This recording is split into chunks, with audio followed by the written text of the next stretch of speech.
Hello everyone, RN AIIMS nursing hub YouTube ಚಾನಲ್ಗೆ ತಮ್ಮೆಲ್ಲರಿಗೂ ಸ್ವಾಗತ. ನಾನು ರಾಕೇಶ್ ಕುಮಾರ್, ಏಮ್ಸ್ ನರ್ಸಿಂಗ್ ಆಫೀಸರ್. ಇವತ್ತಿನ ವೀಡಿಯೋದಲ್ಲಿ ನಾನು ನಾರ್ಸೆಟ್ ಎಕ್ಸಾಮ್ಗೆ ಏನೆಲ್ಲ ಡಾಕ್ಯುಮೆಂಟ್ ಬೇಕು ಅನ್ನೋದ್ರ ಬಗ್ಗೆ ತಿಳಿಸ್ಕೊಡ್ತೇನೆ. ವೀಡಿಯೋನ ಸ್ಕಿಪ್ ಮಾಡದೆ ಕೊನೆವರೆಗೂ ನೋಡಿ. ಮೊದಲನೇದಾಗಿ ನಮಗೆ ಬಂದು BSc ಅಥವಾ ಪೋಸ್ಟ್ BSc ನರ್ಸಿಂಗ್ ಮಾಡಿರೋರಿಗೆ ಯಾವುದೇ ರೀತಿ ಎಕ್ಸ್ಪೀರಿಯನ್ಸ್ ಸರ್ಟಿಫಿಕೇಟ್ ಬೇಡ. ಆದರೆ GNM ಮಾಡಿರೋರಿದ್ದರೆ 2 ಇಯರ್ ಎಕ್ಸ್ಪೀರಿಯನ್ಸ್ ಸರ್ಟಿಫಿಕೇಟ್ ಬೇಕು. ಅದು 50 ಬೆಡೆಡ್ ಆಸ್ಪತ್ರೆಯಲ್ಲಿರಬೇಕು.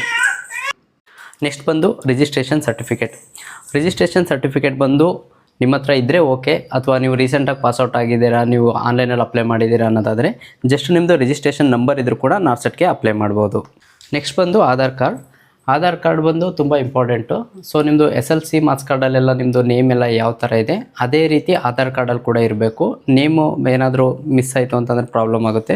ಸೊ ಆಧಾರ್ ಕಾರ್ಡನ್ನು ಕೂಡ ಅಪ್ಡೇಟ್ ಮಾಡಿಕೊಂಡು ನಿಮ್ಮದು ಡೇಟ್ ಆಫ್ ಬರ್ತ್ ಆಗಿರ್ಬೋದು, ನೇಮ್ ಆಗಿರ್ಬೋದು, ಏನಾದರೂ ಇನ್ಷಿಯಲ್ಸ್ ಈ ಥರದ್ದೆಲ್ಲ ಅಪ್ಡೇಟ್ ಮಾಡಿಟ್ಕೊಳ್ಳಿ.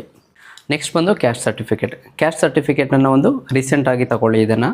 ಮತ್ತು ಇದು ಕ್ಯಾಸ್ಟ್ ಸರ್ಟಿಫಿಕೇಟು ಕನ್ನಡದಲ್ಲಿರಬಾರ್ದು, ಇಂಗ್ಲೀಷಲ್ಲಿದ್ದರೆ better. Almost mandatory English, so ಇಂಗ್ಲೀಷಲ್ಲಿ ಮಾಡಿಸ್ಕೊಳ್ಳಿ. OBC ಮತ್ತು EWS ಇದು ಫೈನಾನ್ಷಿಯಲ್ ಇರಬೇಕು ಸರ್ಟಿಫಿಕೇಟು. ಏನಂದರೆ ಏಪ್ರಿಲ್ 2025 ಹಿಡಿದು ಅದು ಮಾರ್ಚ್ ಎಂಡ್ ತನಕ ಸರ್ಟಿಫಿಕೇಟು ನಮಗೆ ಬರುತ್ತೆ.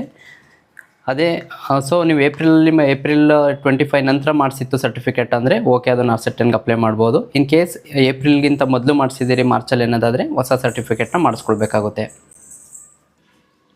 SC ST ಅವ್ರಿಗೆ ಕೆಲವೊಂದು ಡೌಟ್ಸ್ ಇರುತ್ತೆ. ಏನಂತಂದರೆ ಸೆಂಟ್ರಲ್ ಕ್ಯಾಸ್ಟ್ ಸರ್ಟಿಫಿಕೇಟ್ ಬೇರೆ ಇರುತ್ತೆ, ಸ್ಟೇಟ್ ಕ್ಯಾಸ್ಟ್ ಸರ್ಟಿಫಿಕೇಟ್ ಬೇರೆ ಇರುತ್ತೆ ಅಂತೇಳಿ. ಸೆಂಟ್ರಲ್ ಸರ್ಟಿಫಿಕೇಟ್ ಇರಬೇಕಂತೇನಿಲ್ಲ, ನಮ್ಮದು ಸ್ಟೇಟ್ ಸರ್ಟಿಫಿಕೇಟ್ ಇದ್ದರೂ ಕೂಡ ಸಾಕು, ಬಟ್ ಅದು ಇಂಗ್ಲೀಷಲ್ಲಿ ಇರಬೇಕು.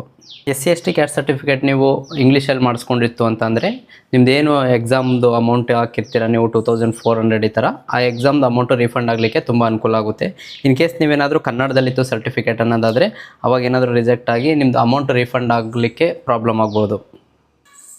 ನೆಕ್ಸ್ಟ್ ಬಂದು PWBD ಸರ್ಟಿಫಿಕೇಟು. ನೀವೇನಾದರೂ ಫಿಸಿಕಲ್ ಹ್ಯಾಂಡಿಕ್ಯಾಪ್ ಈ ಥರ ಏನಾದರೂ ಇತ್ತು ಅಂತಂದರೆ ನಿಮ್ದು ಏನಾದ್ರದ್ದಿದೆ ಅದನ್ನು ಒಂದು ಸರ್ಟಿಫಿಕೇಟ್ನ ಒಂದು ಅಪ್ಡೇಟ್ ಮಾಡಿ ಇಟ್ಕೊಂಡಿರಿ. ಜೊತೆಗೆ ಥಂಬ್ ಇಂಪ್ರೆಷನ್ನು ಮತ್ತು ಸಿಗ್ನೇಚರು, ಒಂದು ಪಾಸ್ಪೋರ್ಟ್ ಸೈಜ್ ಫೋಟೋದಲ್ಲಿ ನಮಗೆ ಬ್ಯಾಕ್ಗ್ರೌಂಡ್ ಬಂದು ವೈಟ್ ಕಲರ್ ಬ್ಯಾಕ್ಗ್ರೌಂಡ್ ಇರಬೇಕು. ಇಷ್ಟಿತ್ತು ಅಂತಂದರೆ ನಾವು ಅಪ್ಲಿಕೇಶನ್ ಅಪ್ಲೈ ಮಾಡೋಕ್ಕೆ ಆಗುತ್ತೆ. ಅಪ್ಲಿಕೇಶನ್ ಅಪ್ಲೈ ಮಾಡುವಾಗ ನಾವು ಡಾಕ್ಯುಮೆಂಟ್ ಏನೆಲ್ಲ ಅಪ್ಲೋಡ್ ಮಾಡಬೇಕಾಗುತ್ತೆ ಅನ್ನೋದಾದರೆ ಜಸ್ಟ್ ನಮ್ಮದು Aadhaar card, photo, thumb impression, signature, ಅದರ ಜೊತೆಗೆ ಎಕ್ಸ್ಪೀರಿಯನ್ಸ್ ಸರ್ಟಿಫಿಕೇಟು ಮತ್ತು ಕ್ಯಾಸ್ಟ್ ಸರ್ಟಿಫಿಕೇಟು ಇಷ್ಟಿದ್ರೆ ಸಾಕು. ನಮ್ಮದು ಎಜುಕೇಷನಲ್ ಡಾಕ್ಯುಮೆಂಟ್ ಏನು ಅಪ್ಲೋಡ್ ಮಾಡೋ ಅಗತ್ಯ ಇರೋದಿಲ್ಲ, ಬಟ್ ರಿಜಿಸ್ಟ್ರೇಷನ್ ನಂಬರ್ ಮಾತ್ರ ಅಪ್ಲೋಡ್ ಮಾಡೋ ಅಗತ್ಯ ಇರುತ್ತೆ.